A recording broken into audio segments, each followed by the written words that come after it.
V temle razmišljanju na glas pa o tem, kako nam sodobna tehnologija lahko pomaga prodajati naše spletne, pa tudi nespletne izobraževalne programe.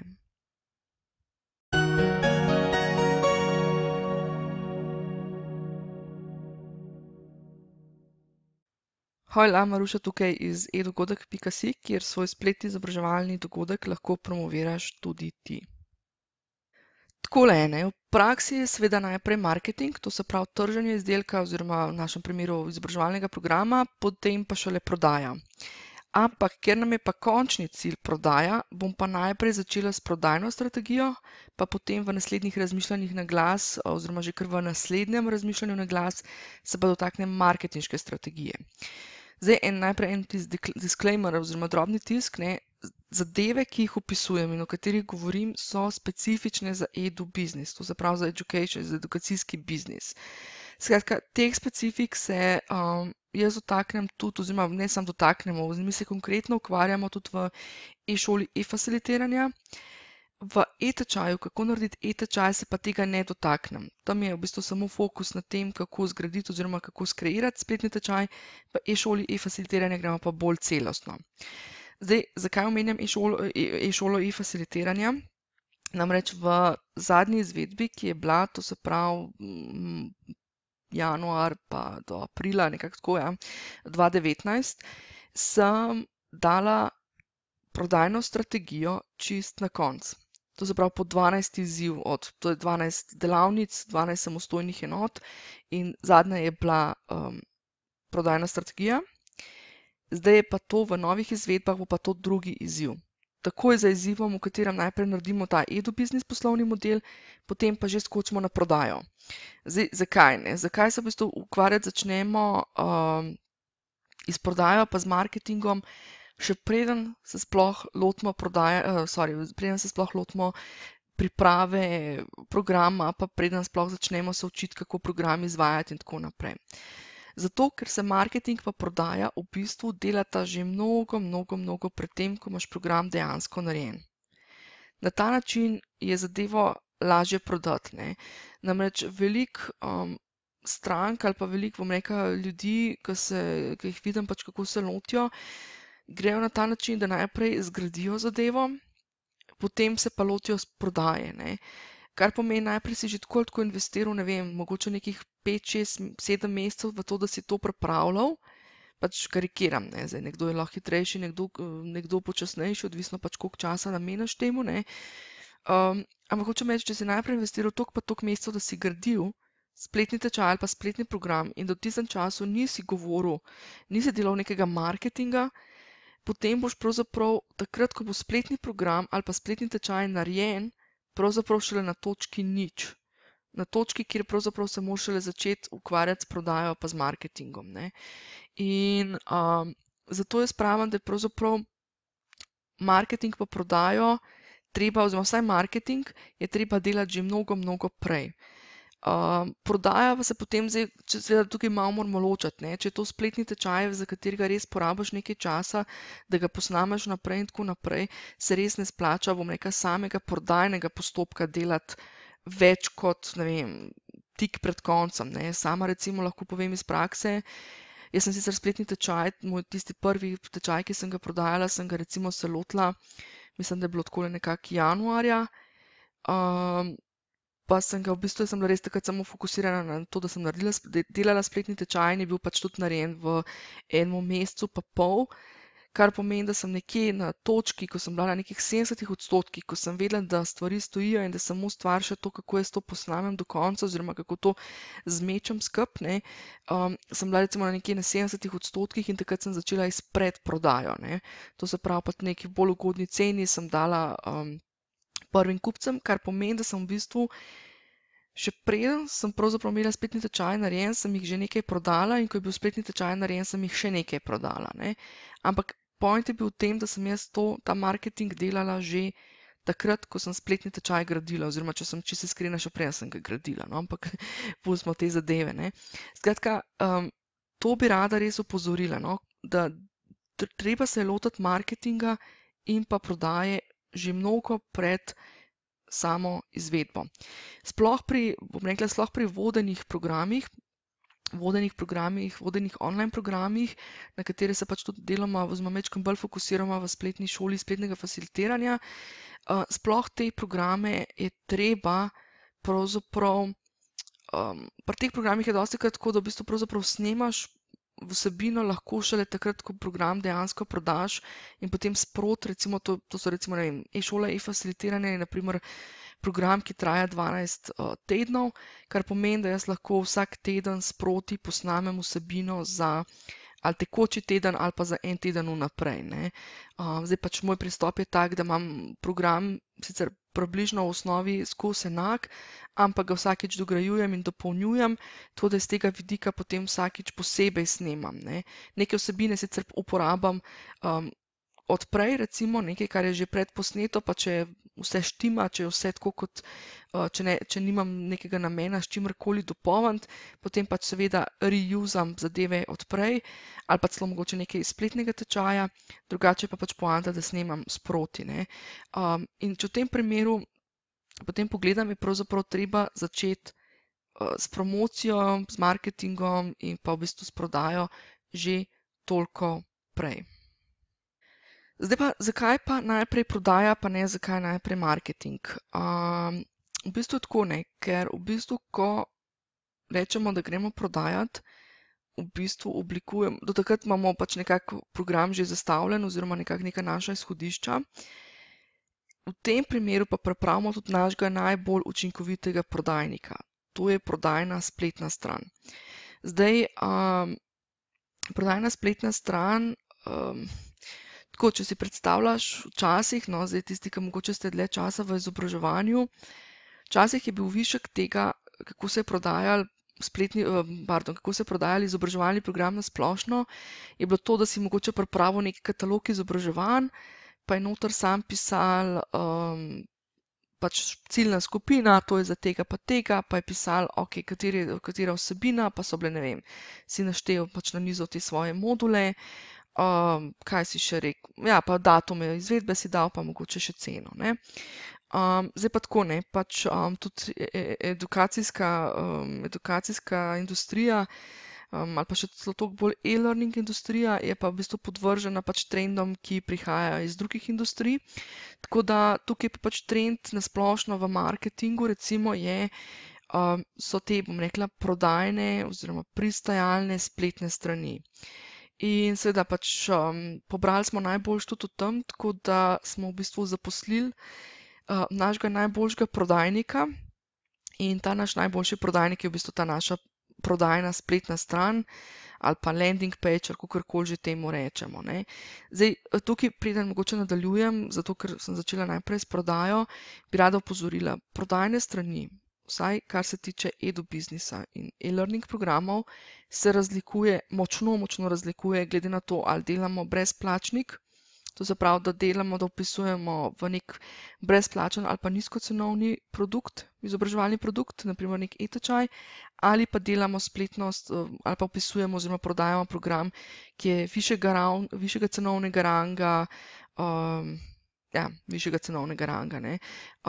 Že v mojih primerih, če greš pobrskati po edogodek.si akademiji, lahko vidiš, da imam pravzaprav za brezplačnike so to zelo osnovne spletne strani, tam res želimo pač čim prej, tam je cilj, da se čim prej človek registrira, medtem ko pri dejanskih prodajnih straneh, zato pač govorim o prodajni strani, ker prodaja je pa poanta v tem, da čim bolj informiramo, čim bolj odstrnimo ovire in tako naprej, ne. Skratka, prodajna stran v bistvu informira že mnogo, preden je sploh program na voljo.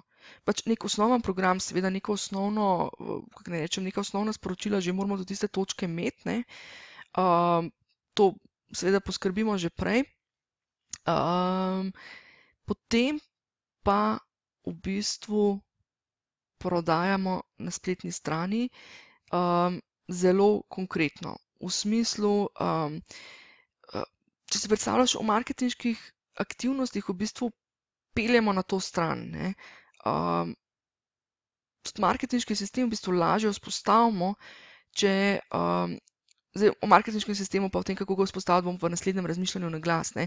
Ampak kar se čujem tukaj osredotočati je to, ne, da pravzaprav tudi, ko delaš marketinške aktivnosti že prej, to se pravi v tisti fazi, ko preden je pač seveda izveden program, ne. Zdaj, tukaj imam jaz sicer bolj v mislih zdajle trenutno pač spletni program, ki je nekako voden in ki se začne v nekem določenem terminu, pa tudi konec koncev, če govorimo o spletnem tečaju, ki je nekje že postavljen, ne, ves čas, ko delaš marketing, pravzaprav moraš nekako usmerjati ljudi po neki poti, torej ta pot je tista marketinški sistem, o katerem bom v naslednjem razmišljanju na glas, po tej poti jih usmerjaš do ciljne točke, ki je pa prodajna stran. Zdaj, prodajna stran je tudi fino, da je čim dlje časa na voljo. To je dobro tudi zaradi Googla, pa zaradi CEO-a, to se pravi Search Engine Optimization, ker dlje časa, ko imaš to spletno stran na voljo, večkrat, ko omeniš, recimo jaz velikokrat rečem e-šola, e-facilitiranja, večkrat, ko omeniš to, večkrat, ko to ljudje pogooglajo, večkrat, ko imaš to dlje časa, ko je to na netu objavljeno in tako naprej, večja je varianta, da ko bojo ljudje nekaj takega iskali, da bojo ta tvoj program našli. Tako da iz tega vidika, no, mogoče ena stvar, ki jo opažam na slovenskem trgu, je tudi to, ne. Velikokrat vidim kakšne podjetnike, ki non-stop štancajo oziroma non-stop delajo nove in nove programe, ne. Pač moje priporočilo je, da ne rabiš non-stop delati novih programov. Bolj smiselno je, da narediš en tako imenovan signature program. Zdaj, signature program, pravzaprav ne vem, kakšen je slovenski izraz, no, ampak to je program, ki v bistvu pokaže, to je tvoj, bom rekla, tisti bestseller, bi se rekli, ne. To je tisti program, ki res pokaže postopke, kako nekaj narediš, ne. Recimo, moj signature program je e-šola e-facilitiranja, kjer res v bistvu najbolj celostno lahko predstavim vse, kar sama vem, kar sama uporabljam, kar sama mogoče ne uporabljam, ampak vidim, da uporabljajo nekje ali v tujini ali nekje in potem pač ljudje, seveda jaz dam to znanje naprej, potem ga pa pač ti apliciraš na svojo prakso ali pač ne, seveda tukaj pač presodiš, ali je relevantno za tvoje področje ali ne, ampak kar hočem reči, ne, da ravno iz tega vidika, bom rekla, tega search engine optimizacije in vsega tega in vidika tega marketinga je bolj smiselno, da narediš en program, pa tudi, če mu postaviš majčkeno višjo ceno in non-stop tržiš samo ta program, ne. Pač, okej, imaš recimo lahko mogoče nek spletni tečaj, ki je nekaj bolj osnovnega, potem imaš pa nek svoj tečaj, ki mislim, ni tečaj, potem je že neka, dostikrat rečemo, akademija, ne. To se pravi dejansko res en tak tvoj program, no. In iz tega vidika je pač tudi dobro, da je ta program oziroma ta spletna stran non-stop na istem linku in čim dlje časa v bistvu samo potem dopolnjuješ in spreminjaš bodisi stvari na tem landing pageu, to se pravi na tej prodajni strani, bodisi pa pač tudi seveda istočasno tudi program spreminjaš, ga updataš z novostmi in z novimi postopki in z novimi spoznanji in tako naprej, ne. Zdaj par besed o prodajni strani, ne. Kaj pravzaprav je namen te prodajne strani? Prodajna stran je, tako kot sem prej rekla, to je naš prodajalec, ne. Če si ti predstavljaš, stranka ima neka vprašanja, ne. Želi si mogoče videti, da ta program obstaja, zdaj pa ga pravzaprav moraš nekako navdušiti in odstraniti vse ovire, ki se morebiti pojavijo pri tem razmišljanju, ali bi se vpisala ali ne. In to je tvoj najboljši prodajalec. Tukaj jaz tako rečem, on prodaja namesto tebe, ne. Ker pač ti ne moreš vsaki stranki, mislim, lahko to narediš, seveda, lahko greš, poznam primere, kjer stranke prodajajo visokocenovne programe in seveda grejo zaradi tega z vsako stranko osebno na kavo, se pogovorijo, razložijo vse in tako naprej, ne. Zdaj, jasno, pač, če je to program, ki se prodaja za par tisoč evrov, ja, se najbrž investicija vseh kavic, vsega časa, ki ga zapraviš na teh sestankih, povrne. Če pa govorimo to o programih, ki so vredni nekaj 100 evrov, pa dejansko ni smiselno, da v bistvu vsako stranko, za katero niti nisi, ki je samo potencialna stranka, da hodiš na kavo, pa prodajaš in tako naprej, ne. Tako da tukaj se je res fino poslužiti te, rekla, sodobne tehnologije, ki nam pomaga, da da pravzaprav zadeve naredimo na bolj lahkoten način, ne. Tudi prodajna stran na eni strani oziroma prvo kot prvo je informira. Informira o programu. Zdaj, tako kot sem rekla, ne tako kot sem prej rekla, oni stari programi, oziroma včasih je bilo res samo tisto poveš, cilji pa vsebina, ampak tukaj v bistvu prodajna stran pravzaprav že nagovarja, tudi bom rekla, tako malo marketinško, ne. Zakaj? Zakaj bi se udeležil tega programa, zakaj je to pomembno in tako naprej. Skratka, marketinško oblikovana sporočila. Zdaj, mogoče preden nadaljujem, no, obstajajo neki določeni templati, neki določeni vzorci, predloge, no, tako ja, predloga po slovensko, kjer si lahko pomagaš, da te zadeve strukturiraš res tako, da grejo po nekem smiselnem vrstnem redu, ne. Zdaj, konkretno o tem seveda delamo v e-šoli e-facilitiranja, tako da je pač tam tudi cilj, da si postaviš pravzaprav že čisto na začetku, preden se sploh začneš ukvarjati s kakršnimkoli izvajanjem in facilitiranjem programov, najprej postaviš prodajno stran za tisti produkt, za katerega si določil, da ga boš najprej razvil, ne. Zdaj, ali je to nek avtomatiziran spletni tečaj ali pa konec koncev nek voden program ali pa konec koncev mogoče tvoja obstoječa ali nova akademija, ki jo deloma izvajaš, recimo nekje na terenu in deloma online, ne. Skratka, pač obstajajo neki določeni templati, neki določene, bom rekla, protokoli, na kakšen način to narediti, ampak v osnovi imaš zakaj, to se pravi, želiš v bistvu pravzaprav sporočiti svojim potencialnim udeležencem, zakaj bi se tega udeležili, kaj je tisto, kar je pomembno za njih, za njihov biznis ali pa za njihovo življenje, zdaj odvisno pač, kakšna je tematika tvojega programa, zakaj bi pravzaprav tega programa se udeležili. Potem čim simpel naprej greš na kaj. Kaj iz tako vsebinskega vidika, kot tudi z vidika formatov, ne. Ne pozabiti, v spletnem izobraževanju je pomembno, da ljudem pojasniš tudi to, kaj bojo dobili, ne, noter, ne. V tem smislu vsebinsko, okej, to boš že znal naštudirati, da pač tiste module izpišeš in vse te zadeve, ampak z vidika formatov je pa bistveno, da jim daš vedeti, dobiš, ne vem, zdaj se ni treba iti čisto nulo pa reči, dobiš 17 videov, ne, mislim, jaz tudi ne vem, kaj grem delati svoj spletni program, ali bo 17 videov, ali jih bo 25, ali jih bo pa 44, ne, ampak predvsem, da greš povedati, okej, bojo videi, ki jih lahko predelaš samostojno, bojo srečanja v živo vmes, če bojo, ne, dobiš mogoče, ne vem, mogoče neke posnetke, ki so za download, to se pravi za prenos, da jih lahko spravaš, ne. Skratka, res povzameš tiste bistvene zadeve, ampak spet iz marketinškega vidika pogledaš, ne. Ni zdaj pač navajanje teh video formatov pa vsega tega, zdaj samo pač, ne vem, zato, da pač zadostimo potrebam, ne, ampak recimo bom dala primer meditacije, so dostikrat en tak primer, ne, da ljudem rečeš, okej, dobiš v programu dobiš, ne vem, 5 meditacij, ki si jih lahko, 5 video meditacij, ki si jih lahko preneseš in jih tudi po koncu programa lahko kadarkoli uporabljaš, ne. To je tisto v bistvu, kjer zapakiramo, kjer dodamo vrednost tem meditacijam. Niso samo pač neke meditacije, ki so tam posnete in jih dobi, ampak še dodatno zapakiramo, povemo, kaj je poanta. Recimo, v mojem programu e-šole e-facilitiranja izrecno povem, 5 srečanj, ali pa 4, zdaj niti točno ne vem, no, 4 srečanja so v živo. Ta srečanja v živo niso kar tako. Ta srečanja v živo so del programa. Na njih preizkusiš kot udeleženec biti v vlogi udeleženca in videti, doživeti to izkušnjo udeleženca v enem takem facilitiranem, interaktivnem programu.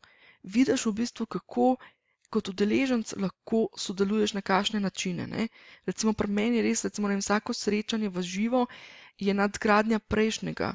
Začnemo z, ne vem, srečanjem v živo, kjer samo tipkamo do tega, da pridemo do toliko interaktivnega, da govorimo, delamo, da mogoče celo nekdo vodi en del srečanja in tako naprej, ne.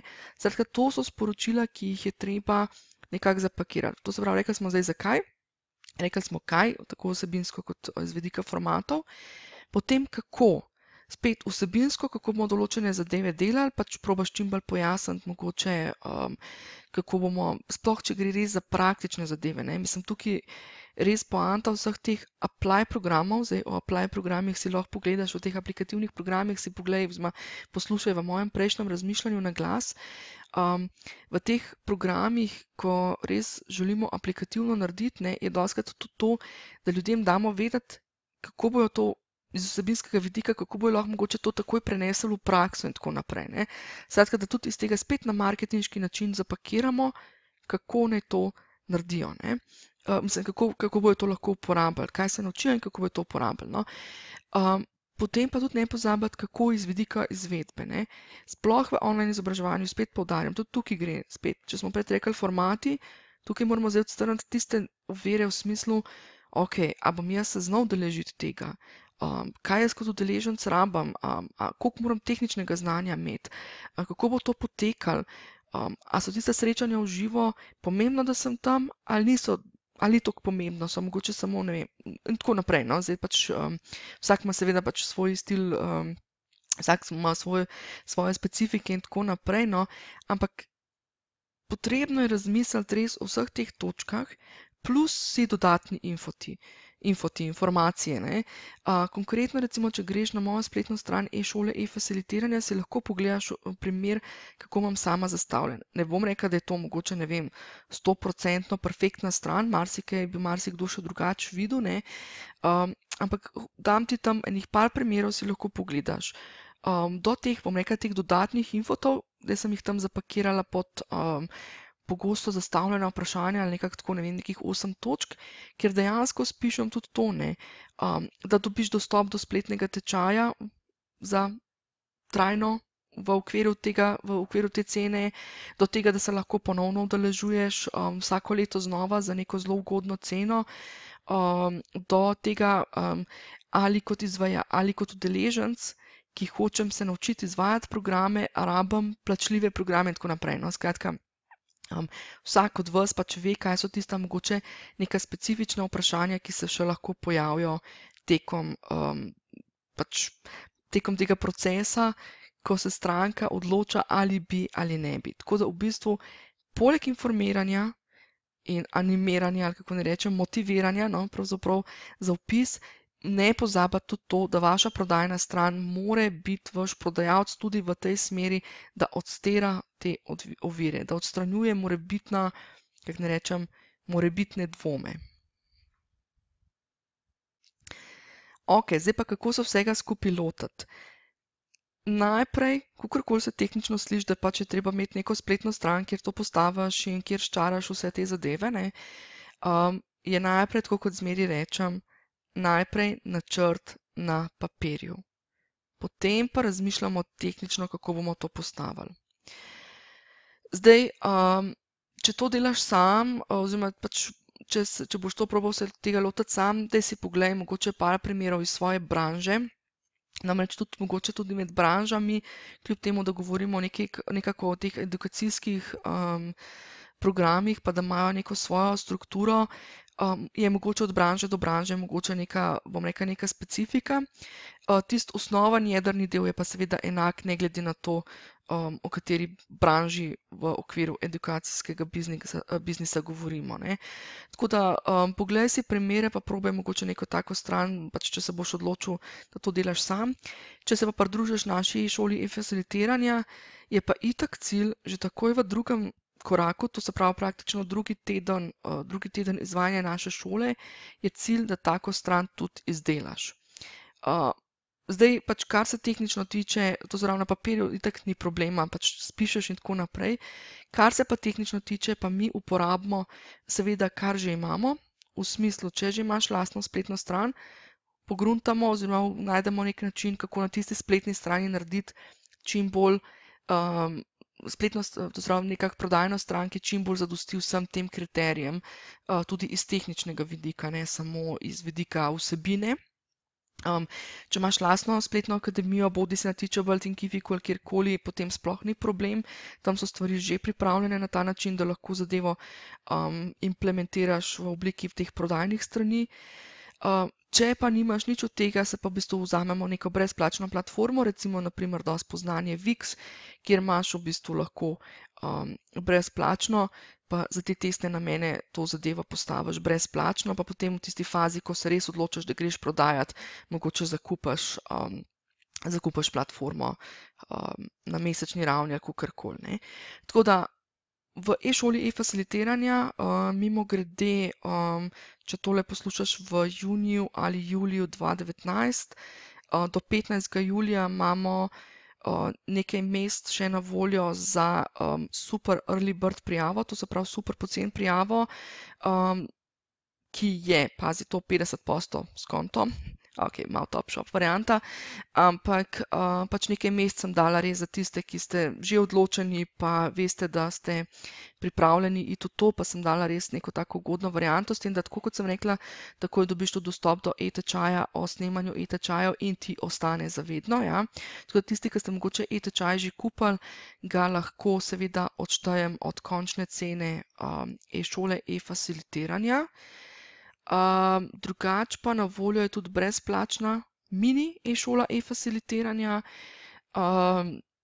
Na e-dogodek.si akademiji jo najdeš, no, ali pa če vtipkaš marusajovanovič.si brez šumnikov, boš definitivno prišel do te mini e-šole e-facilitiranja. V e-šoli e-facilitiranja, to v tem mini e-šoli e-facilitiranja najdeš tudi, noter je tudi vključen en tak mini, eden od modulov, teh 4 modulov je tudi ampak ta marketinški, načrt za spletno stran za načrt za spletno stran za ne za prodajno, ampak za, bom rekla, to landing page za brezplačne izobraževalne programe, tako da tam lahko že dobiš en občutek, kako se pač neke take landing page dela, ne.